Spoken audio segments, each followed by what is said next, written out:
Parking தகராறு தொடர்பாக நடிகர் தர்ஷன் மற்றும் ஓய்வு பெற்ற மாவட்ட நீதிபதியின் மகன் தரப்பிற்கும் சமரசம் ஏற்பட்டதால் இரு தரப்பினருக்கும் எதிராக பதியப்பட்ட வழக்குகளை ரத்து செய்து சென்னை உயர்நீதிமன்றம் உத்தரவை பிறப்பித்திருக்கிறது. கூடுதல் விவரங்களை செய்தியாளர் சுரேஷ் வழங்கி கேட்கலாம். சுரேஷ், வணக்கம். இந்த வழக்கின் முழு பின்னணி என்ன சுரேஷ்?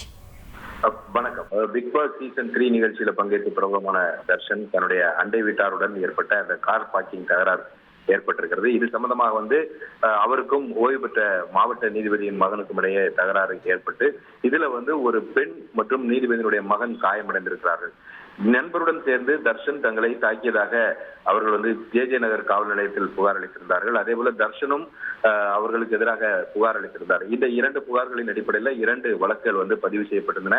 இந்த நிலையில தர்ஷன் தரப்புக்கும் தங்களுக்கும் இடையே சமரசம் ஏற்பட்டு விட்டதால் இந்த தங்களுக்கு எதிரான பதிவு செய்யப்பட்டிருக்கக்கூடிய இந்த வழக்கை ரத்து செய்ய வேண்டும் என்று ஓய்வு பெற்ற மாவட்ட நீதிபதியின் மகன் ஆத்திச்சூடி அவருடைய மனைவி மற்றும் மாமியார் தரப்பிலும் அதே போல தர்ஷன் தரப்பிலும் அவருடைய நண்பர் தரப்பிலும் சென்னை உயர்நீதிமன்றத்தில் மனுக்கள் தாக்கல் செய்யப்பட்டன.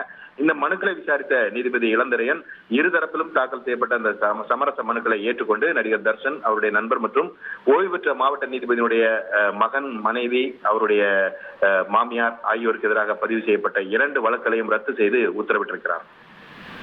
விரிவான விவரங்களுக்கு நன்றி சுரேஷ். தந்தி டிவியை உங்கள் கேபிள் டிவி ஆபரேட்டரிடம் இலவசமாக கேட்டு பெறுங்கள்.